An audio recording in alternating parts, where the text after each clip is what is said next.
All right, y'all. We're tuning in for another episode of Bankedoutt Radio Show. I am your host, Andreas, and we are here. Have another interview being brought via Zoom. We have Miss Tonee Lawrence, who is the owner of Own It Sports here, based in Paulding County. So if you're in the Paulding County area, Acworth specifically, you can definitely look up her work. But Tonee, thank you for coming onto the platform. Thanks for having me. So, I wanted to get into it. One, I just love having conversations, especially when it borders creativity, because you're a photographer by trade and you have your own business. One, give us a little background of what got you into the love of photography and why did you want to pursue it as a business? Well, I started photography a long time ago. I've been shooting since 2003 probably. 2003, 2004, somewhere in there. Mm-hmm. And it's because I had kids. So as a young family, we were pretty strapped, like a lot of young families. And I couldn't afford, nice pictures of my kids. And then the ones that I would get at Walmart or JCPenney's or where, all the big box stores. Even the picture people, I just didn't like them. I didn't think they were, I was paying like great quality or, paying for I was just not happy with them. I didn't like the quality of them. I didn't like how they showed my kids. I felt like I was rushed, it was just like bad experiences all over. Newborn pictures are like crumpled, crumpled kids barely stand on something, so, and, the more kids I had, the more irritated I got about that and realized that, maybe I needed to just do it myself. So that's what I did. My husband, I had a film camera from my dad, an old Minolta that I was quite good at, and I still have it, actually.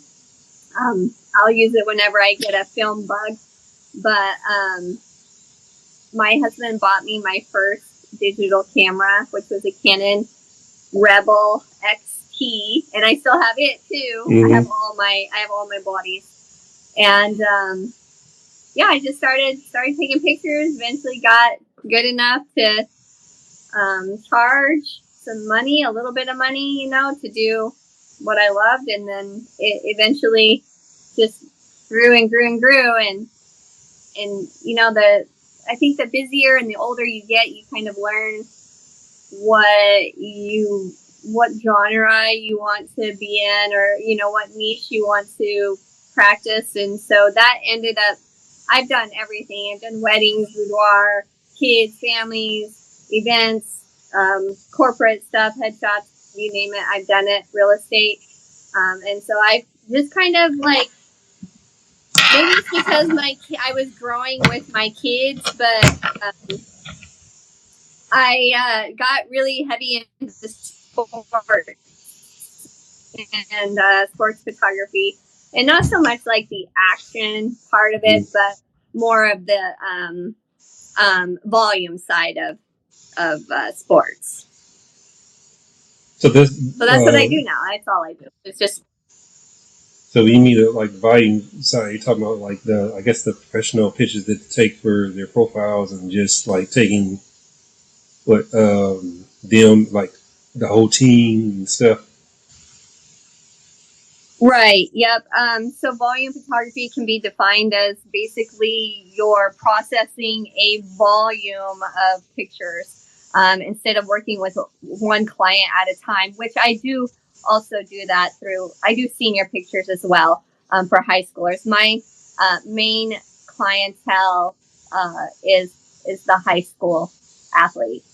And so instead of working with just one person, I am processing a team, which, can be a football team is a generous amount of kids, and processing those all at once. Either, through scripts or automation or however it is that, the people want to do that. But, and then, my average gallery on, we'll just go with like a county track team, one of the county schools. There's usually about 40 kids. Mm-hmm. My gallery of those 40 kids will sometimes be upwards of 1,200 images up to, 2,000 images of kids, all placed on templates or all done with like in camera effects, like using a fog machine or smoke or something like that. Mm-hmm. Processing that on your end from a business standpoint, like how many hours is that as far as like worth of work? You said going through 1,200 to 2,000 pictures. I'm like, that's a lot. Yeah, it is. So I automate probably 80% of my business and editing. So I actually don't mind the editing side of things, and a lot of people hate that part, and I really don't mind it. I do spend a lot of time behind the computer, probably more than I should. Definitely more than I should if you're speaking to my husband. You gotta keep that work-life balance. He's ready to retire, and I'm like, we're just getting started. So I do automate about probably 80% of it. I'm a very data-driven type A personality person anyway, so I'm a big lister and use a lot of different like spreadsheets and stuff to keywords and metadata to sort images. But I would say like up front, the manual work is obviously taking the pictures and then culling them. So going through them and deleting out the bad ones, closed eyes, weird faces, hand gestures, you name it. And then I start an automation process where I am batch editing hundreds of pictures at one time. And then I've just developed over, many years of doing this, scripts in Photoshop that I've made, or add-ins or plugins that I've invested in to make life a little bit easier. But a lot of it is, I usually will, if I shoot a team, I will usually give them about a week and a half to 2 weeks to have all of their images processed. So, and I would say that that's pretty standard for like a, one person client or a family, a week turnaround, week and a half turnaround. So I'm processing 40 individual clients in the same amount of time that other companies and other photographers are doing their one client. So Andrea, it's Bankedoutt Radio Show, and if you need your ad placed on content, you need more eyeballs. Look at this. 41,000 viewers, 129,000 total views. See that? Yeah, look at that ad down there. All those eyeballs going to be able to see that. See that ad. See, we out here, we're growing. Bankedoutt Radio Show, 11,000 followers on the Facebook page alone. We got more. 91 cities our audio platform is reaching. So look at some of those cities. At Jonesboro, Statesboro, Dallas, Atlanta, Marietta. Go ahead, become a media partner. Hit us up, 470-651-4910. If you want your business out there thriving, hit us up. If you don't want your business just to survive, but you want it to thrive, hit us up. We have packages for you. We gotta learn how to compete. And when you understand that, now you can tap in with me and I can help you compete.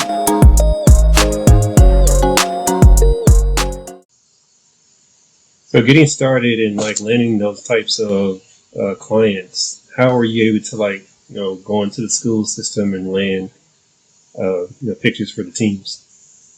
So I primarily work only in Paulding County with the Paulding County School District. So I owe most of my business to the track coach at North Paulding. Her name is Melissa McCorvey. She's amazing. And in 2020, when COVID was happening, Everybody, shut down. Nobody was working. Nobody could work, but we still had kids playing sports. And to try to bring some normalcy to these kids, Melissa reached out to me and she's like, hey, I have, 12 seniors or something like that. Do you have any way to make banners for these kids? And as far as I know, I'm the only Paulding County photographer, and maybe even Cobb, I don't know, that was able to accommodate that 6 foot space, safe space for kids.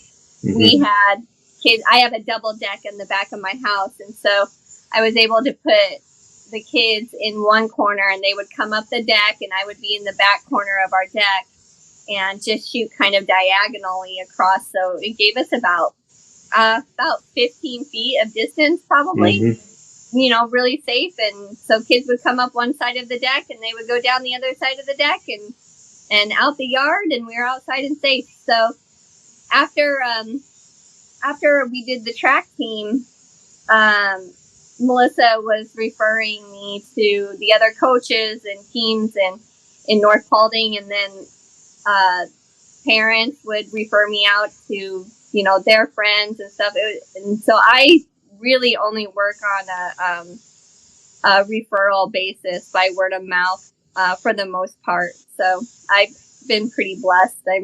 I have about 13 to 15 teams at North Paulding alone that I shoot. And then I do the basketball teams and volleyball at Hiram, and soccer, sometimes lacrosse, and we're working on flag football at East Paulding. Okay. How is that from a business perspective? Because I imagine, with that process, you invoice them, they pay. Are they doing like, net 60 or net 90 or something like that? Or what is that like if someone wants to like go that route as a photographer? So I run my business a little bit differently than most volume photographers, where my client, instead of like the parent being my client, the booster clubs are my clients. So I handle their needs first, and I support them through their entire season, through like all of their media, if they need any digital images throughout the season, the school year and stuff like that, yearbook pictures. I provide all of that to my teams. So I focus on banners first, and that's basically my bread and butter are senior banners, the ones you see hanging in gyms and stadiums and on fences and stuff. That's they are my primary client. And then after I get the banners done, I focus on the parents' needs. And so it's really kind of like a good little back scratching arrangement, I guess, between myself and the teams. I focus on them initially, but they are also, bringing an entire team to me because they want an entire, a complete team picture for the yearbook, or, their, whatever their needs are for having a team picture. So I am blessed to see a lot of kids get in front of my lens. And then I'll deliver the pictures to the parents after we wrap things up with my primary client, which is the school. What's some of the lessons you've learned along the way, just like in running your business and doing this particular type of service? The number one thing is you cannot make everybody happy. And the other thing is that words, people just in general don't really read a lot anymore. Everybody is very, very busy, and so they just jump right in without reading stuff. So the less words that you can provide to somebody explaining something, the better. But then on the other side, you get people who are like, this doesn't make sense. There's not enough explanation, and so it's kind of a toss up. You either have a long form explaining every little thing, or you're missing information, then people are upset later, So that is definitely one of the business aspects that I've learned, is that, people don't read. And that's okay. I don't mind explaining things to people. Sometimes I'm just like, I wish you would have just paused for a second and read the big red text, Mm-hmm. But that's okay. And then I guess another thing is like having patience with, we're working with kids, and you got to be patient with them. Kids come in all different personalities, and some are very shy, and some of them are very open, and you just have to have patience and learn how to read people and make them feel comfortable as much as you can, and to get those genuine smiles, and make get some good pictures for parents, keep them happy too. So watch their kids grow. Yeah. Has any of your work been featured in how they publicize like magazines or sports platforms or anything like that, to where they use your work for showcasing the story? Not my sports photography, but I haven't really pursued that either. Since I've had Onus Sports, I am a Max Preps photographer, which I think is, that's pretty cool. There, as far as I know, there's only myself and Crystal Moore, in the state of Georgia, female sports photographers that are listed in Max Preps, which is quite a rigorous group to join. You have to have certain equipment, and they look for certain things in your images: no grain, good quality, and a lot of that is working in really low light. And I don't know how many evening games you've been to at the football fields around here, but we're not talking about stadium lighting. We're talking about some real challenging lighting situations, and I'll show you my lens that I had to. Well, I can't even pick it up with one hand because it's so heavy. Yeah, I saw a picture of that. That's actually my next question. I was going to ask, what's the most expensive lens you've had to buy? Because they get up there, especially when you're shooting the type of material you do. Yes, so that is definitely my most expensive lens. And it actually is, that is the OG 400 millimeter Canon EF 2.8 lens. And it is about 17 years old now, somewhere in there. And I paid more for it than my digital camera. So, and it's used, it's very used. That lens is still going for about $2,000 to $2,300 on eBay. I happened to get it on eBay with a damaged hood. I was able to fix the hood, so that's good, because a new hood is $700.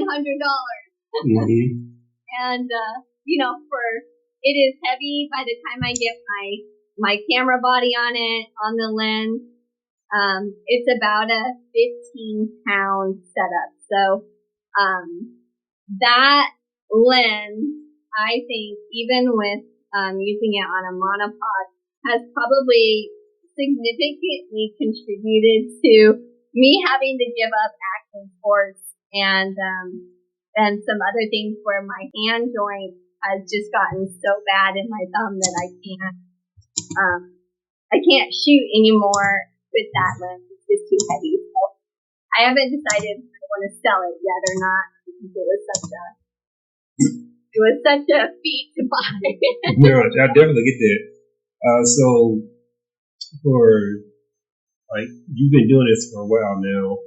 Where do you see yourself going in the future? Are you trying to grow even bigger, or are you fine with it right now, as far as revenue stream? Still there? I lost you. Can you hear me still? Yeah, I can hear you. Not so good, I think. Okay, good. So I am actually pretty comfortable with where I'm at, business wise. I don't like to travel at all. I don't want to go outside of my county, haul up all my gear. See, all of my gear is mounted to the wall in my studio. Yeah. And even my camera is mounted. And I don't want to take all my stuff off and pack it up and go to a school for a couple hours and drive back home and put it back up and blah, blah, blah. So I have this studio, and I've kind of started requiring my seniors to come to my studio to shoot their banners. That's because I get the best results and the best lighting in a controlled atmosphere that I'm familiar with. Not that I can't shoot those on location. It's just that I prefer the way that my images look and the situation that I have arranged my lights. I know exactly where I can put my kids on my shooting platform in order to make everything come out the way that I want it. And I truly believe that consistency has probably added towards a little bit of success that I've had here in Paulding County as a sports photographer, because coaches can see my work and they can talk to other coaches and they know what they're going to get. They're going to get a quality product that lasts through the entire season, even in the blazing hot sun that Georgia delivers. And their seniors are going to be able to have a senior gift at the end of their year, you know, to hang on their wall or for their parents to put in their garage or wherever, you know, they put those athletic memorabilia. So I am pretty comfortable with where I'm at. I don't mind taking on new teams, of course. I'll always take a new team. It just has to be, you know, up front. This is how I shoot. I like people to come to my studio, and if you are wanting the results that you are seeing on my website and with other teams, then that is basically an expectation that will have to be met. I was sitting there thinking, so one of these teams ends up winning, like let's say they win a championship, and you're the one who captures the team image, and then they go on to do like a documentary type style. Do you think you would release your work to be able to be included in that documentary? Yeah, I absolutely would. I've actually had an image leased by Bankedoutt in Spain, which is Spain's Pampers. Okay. So they leased an image from me for 3 years for their Pampers campaign in a hospital. And so my image was on billboards and in magazines and print ads and stuff like that in Spain, of course. But it was a pretty cool experience, and I have no problems with releasing images like that. And in fact, our North Paulding girls team last year took the state championship. So they used a lot of my images through, their team promotions and stuff like that throughout the county and with the team themselves. So that's what's up. I like that. You know, I've met some people who's like, I don't want my stuff used, yada yada yada, or whatever, and they get so like they hold on to it for so tightly that I was like, why wouldn't you want to allow it to be released? What's misconceptions or top 2 misconceptions that people have about sports photography that you've encountered over the years? Oh, you just push a button.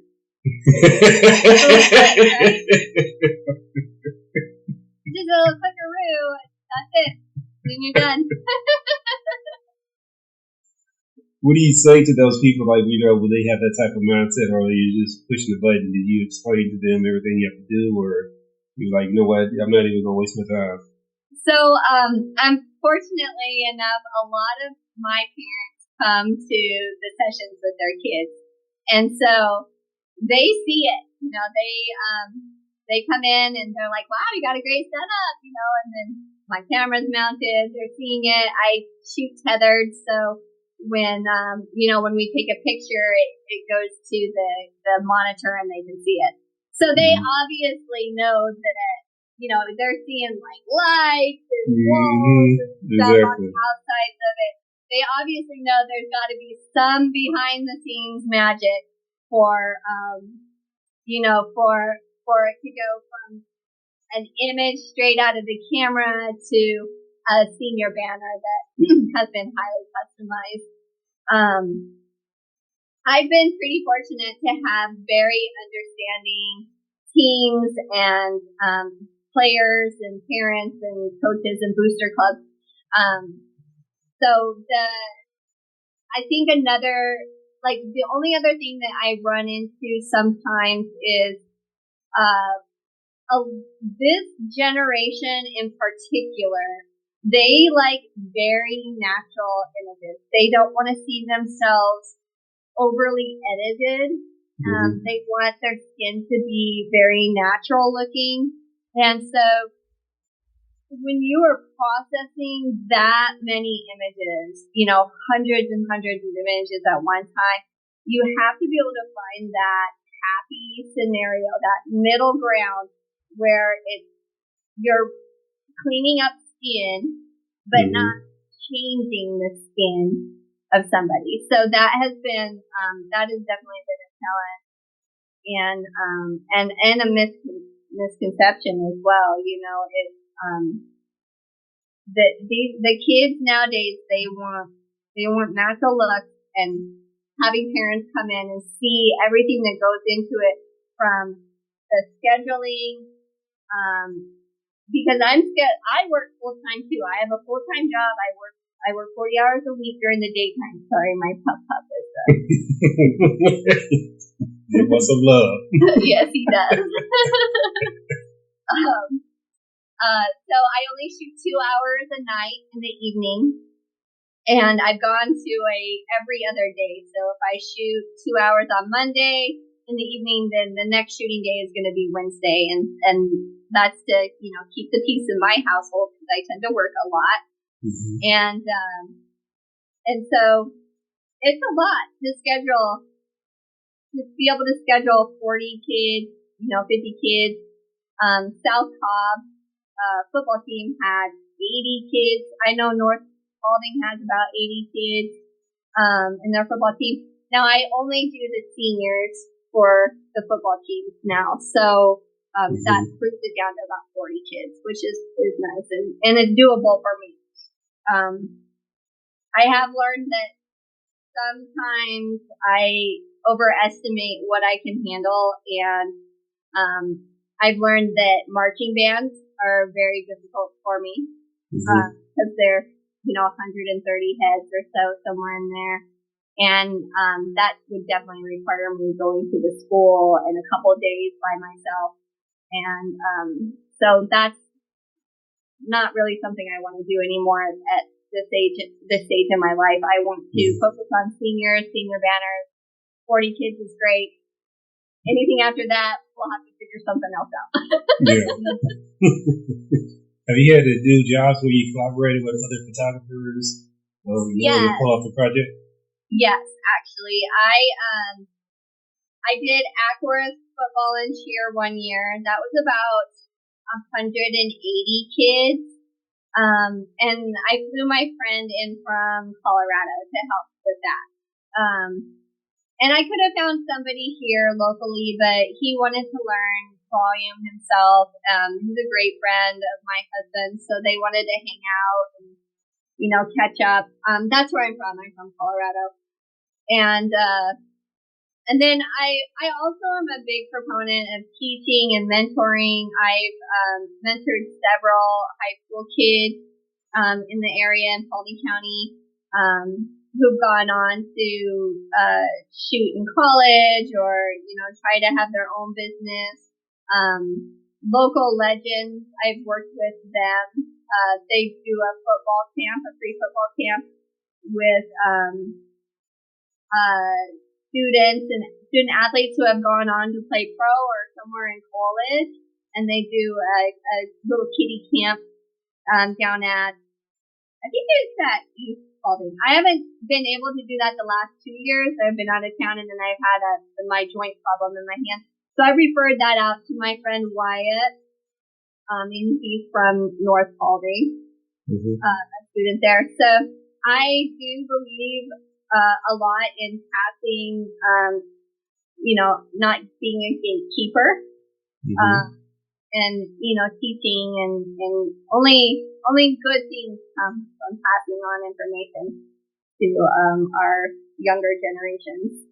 Yeah, definitely. That's actually going to be my next question as far as like mentoring, education, things of that nature. How do you feel about that? But you've expressed that, which is great, because I like to do the same thing and mentor and teach those who are having difficulty or who might not just understand how the industry works. How has the industry changed over like the last few years from your perspective? People are in nature poor planners, I would like to say. They usually will wait until the last minute to need something, and then the need is right away. You know what I'm saying? So it's not a fault of anyone's. I truly believe that is kind of a human nature. People are just so busy nowadays, they forget, So I have seen that the time crunch has gotten much shorter. People expect instant results and instant, gratification, which is in some cases very easily done with digital photography.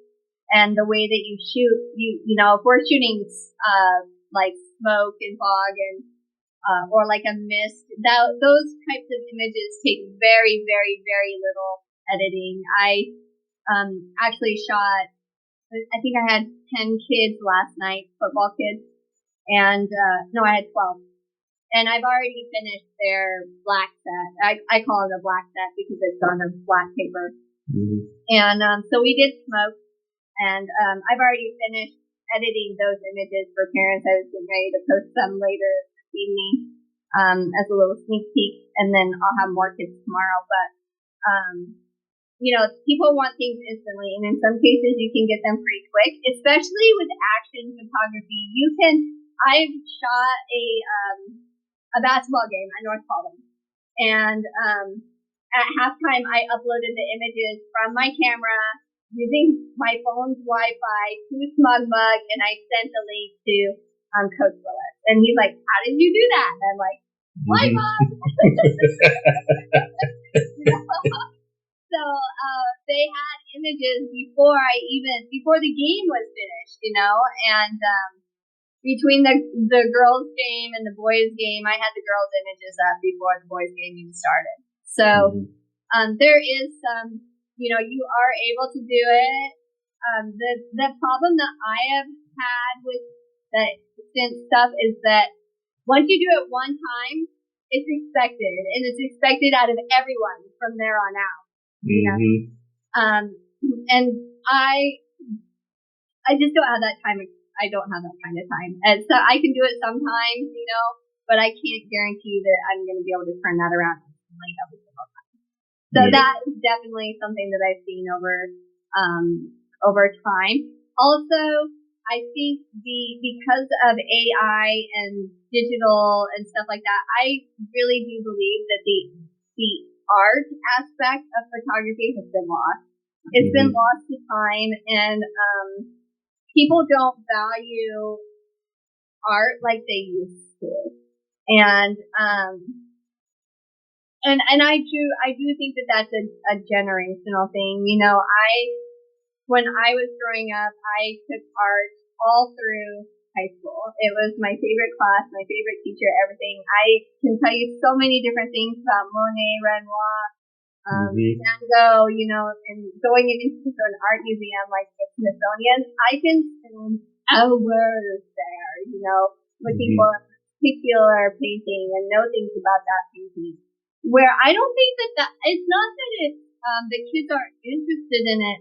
I don't think that they're being taught those things anymore, And so I believe that the value of art, unless you're familiar with art in itself, the value of that and creating it has kind of been lost with the time. So people want a high quality product for as little money as possible. Mm-hmm. And let's face it, people are just not, none of us are getting any richer. Yeah. And everything takes time to create, and what you're really paying for is time. That's what it is. Yeah, what's that saying? It's like the triangle. You can have 2 out of 3. You can have it quick, you can have it cheap, or you can have quality. Yep. But you can't get all 3. Yep. And you got to pick your 2. Yep, you got to pick your 2. You got to pick your 2. Yep, that's right. I use that analogy all the time, actually. So it's an unfortunate way to live, but. Well, I think I have not seen anyone who can do all 3. Any business, even corporations can't do all 3. Yep. So, you have to pick your battles. And I think with like art, especially when it comes to school systems, and the fact that, when school fundings are cut, most of the time they're cutting artistic type things. Yep. Whether it be music, art, whatever the case. And it's hard to show the generations coming up the value of art when they're not even introduced to it properly, and they have all these technologies and things that are built on efficiency and going fast, but not necessarily telling them what they're missing out on. Yep. Yeah. And working with public schools is funding is a huge issue. And I don't know if you know in Tonee County School District, but like a long time ago, somebody somewhere voted to sports and extracurricular activities are not funded by the mill levy. And so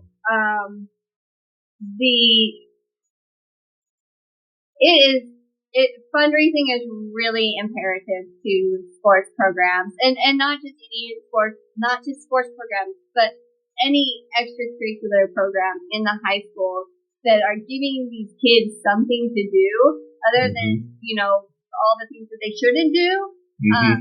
It's very important. And these sports programs rely heavily on fundraising, and however they can. And that is one thing that I've really prided myself on is being able to help the programs. If they need something, then I'm going to do whatever it is that I can to get them that. If they need banners at a discount, then I'm more than happy to negotiate or trade or something like that, in order to make sure that these kids have their senior year. And that's important because they only get one senior year. And if these kids are planning on playing in college later, it's really important. And I really do stress this a lot to coaches. They know, though. Coaches know. But to the parents, how important it is for an athlete who is looking to play sports in college and try to get recruited, how important it is for them to have good images of themselves, not only playing games and not only video of them playing, and showcasing their talent, but recruiters and college coaches, they want to see, how cool you are. How do you present yourself? Do you take care of yourself? What is your character like? And a lot of that can be seen through an image, and so I do stress a lot to parents that, hey, this is really important. I have programs in place to help your kids with these images. I do a lot, like I said, I do a lot of backtracking, a lot of trading, and to make those things happen for people who might feel like it's out of reach for them. So it is important, though. I definitely love it. Tonee, thank you for taking the time out of your busy day to share your story. A lot of gems you've mentioned. But for anyone out there, as far as like booster clubs and the other people in the Paulding County area that might want to, check out your images or hit you up or even just, get advice and guidance on what they should do, how should they reach out to you? Well, text message. I live on my phone, unfortunately. Text message is the best, and I really feel that email is wayside. Everything goes to spam for me. I can attest to it.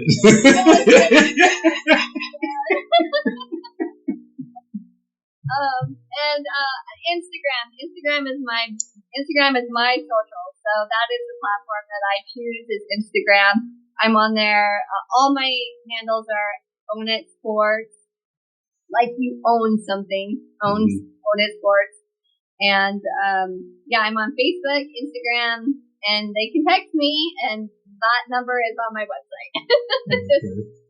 Well, thank you, Tonee. OwnItSports.us. Thank you for your time. Y'all can go and check out Tonee's work, Instagram, text if you want to get in contact with her. Yeah, just send me a text, y'all. Just send her a text.